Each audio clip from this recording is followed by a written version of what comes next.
கொடுப்பது ஒருவர், ஜீவனை கொடுக்கிறது ஒருவர், உண்டாக்கினது ஒருவர், கொடுப்பது ஒருவர், மகிமையோ வேறொருவருக்கா? கொஞ்சம் யோசித்து பாருங்க. ஓசியா 2ஆம் அதிகாரம் 8ஆம் வசனத்தில் அவர் கேட்கிறார். ஓசியா 2:8, நான் கேட்கல, அவர் கேட்கிறார்.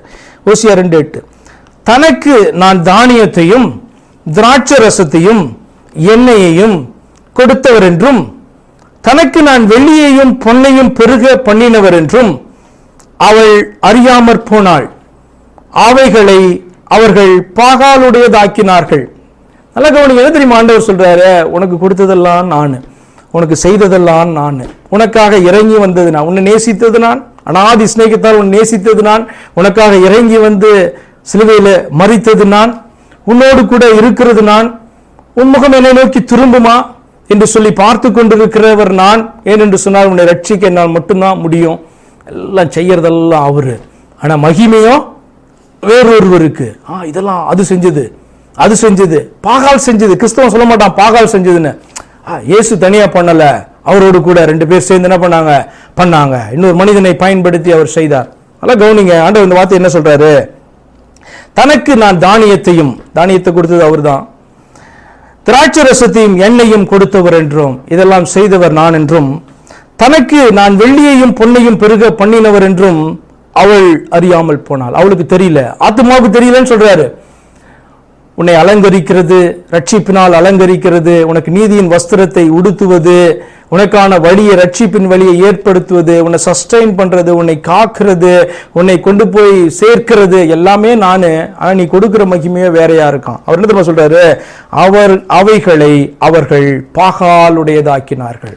என்ன சொல்றாங்கன்னா, இது கொடுத்துச்சு, இது கொடுத்துச்சு, இது இந்த தெய்வம் கொடுத்துச்சு, இந்த தெய்வம் கிறிஸ்துவிட்ட நடந்துச்சு, கிறிஸ்து வந்து இன்னொருத்தட்ட நடத்தினாரு அப்படின்னு சொன்னாலே என்ன சொல்றாங்க அப்படின்னா, பாகால்ற பெயரை பயன்படுத்த மாட்டாங்க, ஆனால் பாகாலுடையதாக மாற்றுகிறார்கள் என்று சொல்லி. அப்ப எல்லாம் செய்கிறவர், கொடுக்கிறவர் ஒருவர். அந்த ஆத்மாவை உண்டு பண்ணி நேசித்து இது என்னுடைய ஆத்மான்னு சொல்லி கீழே இறங்கி வந்து நான் அதுக்காக ஜீவனை கொடுக்கிறேன்னு சொல்லி கொடுத்தவர் ஒருவர்.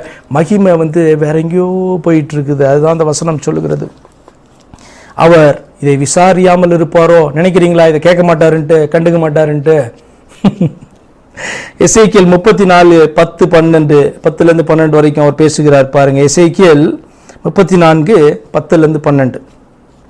கர்த்தராகிய ஆண்டவர் சொல்லுகிறார், இதோ நான் மேய்ப்பருக்கு விரோதமாக வந்து, அதுக்கு முன்னாடி என்ன பேசியிருந்தார் யோவான்ல, அதுக்கு பின்னாடி தான், ஆனா நான் உங்களுக்கு அதுக்கு முன்னாடி காமிச்சேன், நான் இந்த ஆடுகளுக்காக ஜீவனை கொடுக்கிறேன் அப்படின்னு ஒருத்தர் பேசினார். இங்கேயும் பாத்தீங்கன்னா அதே ஊமையை வச்சுதான் எசேக்கியேல்கிட்ட அவர் பேசுகிறார். எசேக்கியேல் 34:10-12. கர்த்தராகிய ஆண்டவர் சொல்லுகிறார், இதோ நான் மேய்ப்பருக்கு விரோதமாக வந்து என் ஆடுகளை, இது வேற ஒருத்தர் சொல்லிடாதீங்க, தயவு செய்து சொல்லிடாதீங்க, அவர் தான் நமக்கு வந்து ஜீவனை கொடுத்தார். என் ஆடுகளை அவர்கள் கையிலே கேட்டு மேய்ப்பனில் இனி தங்களையே மேய்த்து கொள்ளாதபடி மந்தையை மேய்க்கும் தொழிலை விட்டு அவர்களை விலக்கி, என் ஆடுகள் அவர்களுக்கு ஆகாரமாய் இராதபடி அவைகளை அவர்கள் வாய்க்கு தப்ப பண்ணுவேன் என்று சொல்லு. இப்படி சொல்றார் ஆண்டவர். அவருடைய ஆடுகளாம், ஏன் அவர் தான் சொன்னாரு ஆத்துமாலாம், எல்லா ஆத்துமா என்னுடையது. ஆனா என்ன பண்றாங்க, அவனு பார்த்தீங்கன்னா இது என்னுடைய ஆடுன்னு சொல்லிட்டு ஒரு மந்தைக்குள்ளார வச்சு அதுல இருக்கிறத அடிச்சு சாப்பிட்டு, அது எதை குறிக்குதுன்னா தவறான வழியில் அவர்களை கொண்டு போவதும், தவறான தெய்வத்தை காண்பித்து பாகால காமிச்சு கொடுக்குறாங்க. பாகால்ன்ற பேர்ல அல்ல, வேற எக்ஸ் என்ற பேர்ல எல்லாம் காமிச்சு கொடுப்பாங்க. ஆண்டவர் சொல்லுகிறார், இதெல்லாம் என்னால பார்த்து கொண்டு இருக்க மாட்டேன், நீ சொல்லு என்று சொல்லி தீர்க்கதரிசியமாக, இதோ நான் மேய்ப்பருக்கு விரோதமாய் வந்து, அப்படி செய்கிறவர்களுக்கு விரோதமாக. எல்லா ஆத்மாவும் என்னுடையது, ஆனா சிலருடைய ஆத்மாலாம் அல்லது பலருடைய ஆத்மாவும் பலருடைய கையில சிக்கி இருக்கிறதுன்னு ஆண்டவர் சொல்லுகிறார். மேய்ப்பிற்கு விரோதமாக என் ஆடுகளை அவர் கையில கேட்டு, மேய்ப்பர் இனி தங்களையே மேய்க்காதபடி. அந்த மேய்ப்பர் அப்படின்னா என்ன பண்ணணும், அவங்க மேய்ப்ப ஆடுகளை மேய்க்கணும். மேய்ப்பன் தன்னையே மேய்த்துக் கொள்கிறவன் மேய்ப்பன் கிடையாதுன்னா, இது குறித்து பவுலும் பேசியிருப்பார். அவர்கள் தங்களுடைய வயிற்றை நிரப்புறார், அவருடைய தெய்வமே வயிறு தான் அப்படின்லாம் பாத்தீங்கன்னா பவுல் பேசுவாரு. புது டீச்சிங்கே இது கிடையாது. அவர்கள் தங்களையே மேய்க்காதபடி மேய்க்கும் தொழிலை விட்டு அவர்களை விலக்கி என் ஆடுகள் அவர்களுக்கு ஆகாரமாயிராதபடி. நல்லா கவனிங்க, அவர் பார்த்துட்டே இருக்க முடியாது அவரால். அது வந்து அவருடைய ஆத்துமாக்கள், யாராக இருந்தாலும், சபைக்குள்ளே இருந்தாலும் வெளியில் அவருடைய ஆத்துமாக்கள். ஆனால் அநியாயம் பண்ணுறதை அவர் பார்த்து கொண்டே இருக்க மாட்டார். ஒரு நாள் அதற்கு முடிவை ஆண்டவர் கொண்டு வருவார். அதற்கு முன்பாக தப்ப வேண்டும். கர்த்தராகிய ஆண்டவர் சொல்லுகிறது என்னவென்றால், இதோ நானே என் ஆடுகளை விசாரித்து அவைகளை தேடி பார்ப்பேன். ஒரு மேய்ப்பன் சிதறுண்ட தன் ஆடுகளின் நடுவிலே இருக்கிற நாளில் தன் மந்தையை தேடி கொண்டிருக்கிறது போல, நான் என் ஆடுகளை தேடி மப்பும் மந்தாரம் உள்ள நாளிலே அவைகள் சிதறுண்டு போன எல்லா இடங்களிலும் இருந்தும் அவைகளை தப்பி வர பண்ணி. யோசித்து பாருங்க, இந்த ஆடுகளை தேடுற, இந்த சிதறுண்ட ஆடுகளை கூட்டி சேர்க்க வந்தேன், இழந்து போனதான ஆடுகளை தேடினேன், அதில் ஒன்று கிடைச்சா கூட சந்தோஷப்படுறேன், இப்படிலாம் சொன்னவர் உங்களுக்கு வேற எங்கேயாவது உண்டா? வேற புராணங்களில் உண்டா? அது உங்களுடைய கரத்தில் இருக்க இந்த வேதத்தில் தான் உண்டா? ஆடுகள் என்று சொல்லிட வேண்டிய ஆத்துமாக்களை சொல்லி அதை நான் தேடினேன், இழந்து போறதை தேடுறதுக்காக வந்தேன், அவைகளுக்காக என் ஜீவனை கொடுக்கிறேன், அவைகளை எனக்கு தெரியும், அவைகளுக்கு என்ன தெரியும், அது என் சத்தத்துக்கு செவி கொடுக்குது, இப்படியெல்லாம் சொன்னவர் வேறொருவர் யாராவது உண்டு என்று சொன்னால் சொல்லுங்க, அவரை தெய்வமாக நான் ஏற்றுக்கொள்கிறேன். அது இயேசு கிறிஸ்துவை தவிர வேறு ஒருவர் கிடையாது. இந்த வேதத்திலும் கிடையாது, வேற எங்குமே கிடையாது. சரி, எசேக்கியேல் 34ஆம் அதிகாரம் 15-16 வாசித்து முடிப்போம். எசேக்கியேல் 34ஆம் அதிகாரத்தில் அதில் கீழே வருகிற 15-16 வசனங்கள். என் ஆடுகளை நான் மேய்த்து அவைகளை நான் மடக்குவேன் என்று கர்த்தராகிய ஆண்டவர் சொல்லுகிறார். திருப்புவாராம். அந்த ஆடு மட்டும் கொஞ்சம் அப்படி யோசித்து நினைவு கூற ஆரம்பிச்சுன்னு வச்சுக்கோங்களேன், எங்க போயிட்டு இருக்கோம், யார் நம்ம நடத்திட்டு இருக்கா, எப்போ அடிச்சு சாப்பிடலாம் நினைக்கிறவங்க கையில எல்லாம் இருக்கிறோம், அப்படிப்பட்ட மந்தைக்குள்ள இருக்கிறோம். கொஞ்சம் அந்த ஆடு அப்படி யோசிக்க ஆரம்பிச்சதுன்னா அது வந்து பாத்தீங்கன்னா மெய்ப்பனை தேட ஆரம்பிச்சிடும். மெய்ப்பனை தேட ஆரம்பிச்சிடும், ஜீவனை கொடுத்தவரை தேட ஆரம்பிச்சிடும். ஆண்டவர் சொல்றாரு, என் ஆடுகளை நான் மேய்த்து, அப்படிப்பட்டவர்களை ஆண்டவர் மேய்ப்பார், தன்னுடைய மந்தைக்குள்ளாக அவர் கொண்டு வருவார். அவைகளை நான் மடக்குவேன் என்று கர்த்தராகிய ஆண்டவர் சொல்லுகிறார். நான் காணாமற் போனதை தேடி துரத்துண்டதை திரும்ப கொண்டு வந்து, எலும்பு முறிந்ததை காயம் கட்டி, நசல் கொண்டதை திடப்படுத்துவேன். நியாயத்துக்கு தக்கதாய் அவைகளை மேய்த்து புஷ்டியும் பலமும் உள்ளதை அழிப்பேன்.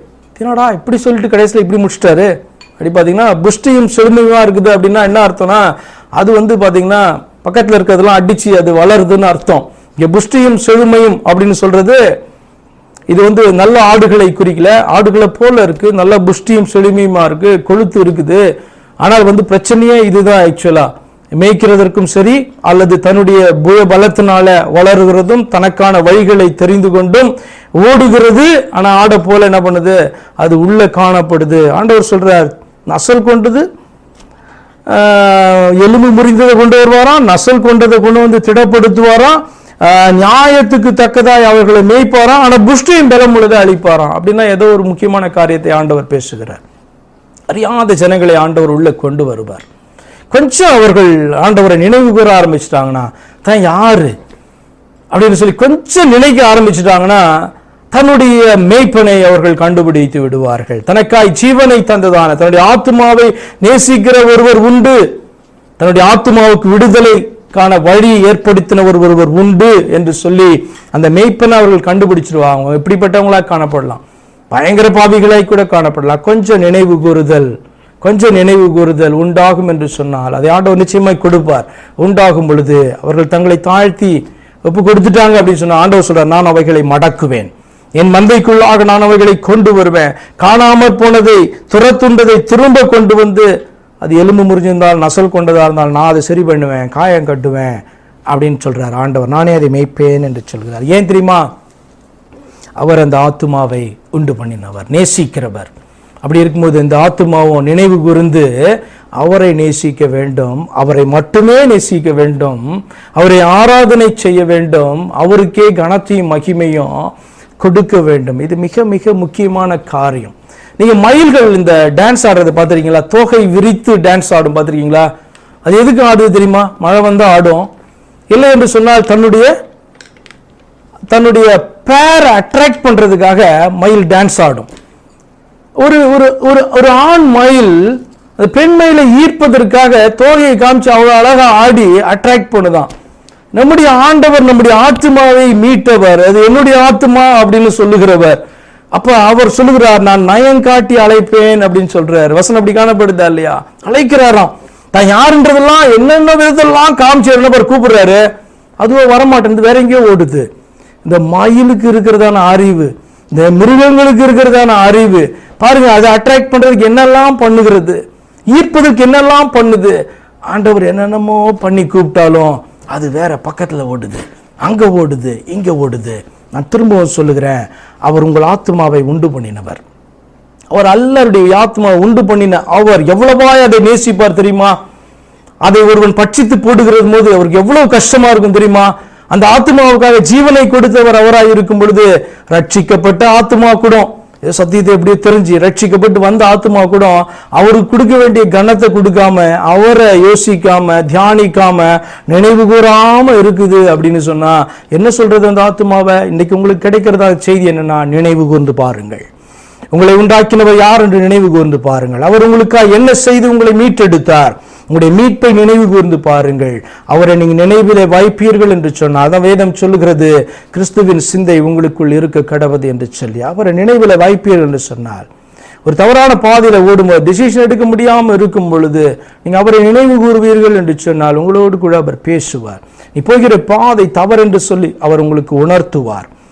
உள்ளுக்குள்ள ஒரு சந்தோஷம் இல்லாம காணப்படுறீங்க அப்படின்னு சொன்னா, அல்லது சமாதானத்தை இழந்து இருக்கிறீங்கன்னா, நீ கொஞ்சம் நினைவு கூர்ந்து பாருங்க. அவரை நினைவு கூற ஆரம்பிங்க, அவர் உங்களை நினைவு கூறும்படி செய்வார். நீ என்ன பண்ண, என்ன பிரச்சனை உனக்கு அப்படி என்று சொல்லி நினைவு கூற செய்து மனம் திரும்ப செய்வார். அதற்கு என்ன தெரியுமா காரணம்? அவர் இரக்கமும் மனதுருக்கமும் உடையவர் ஆனபடினால உங்களை நினைவு கூறப்படி செய்கிறார்.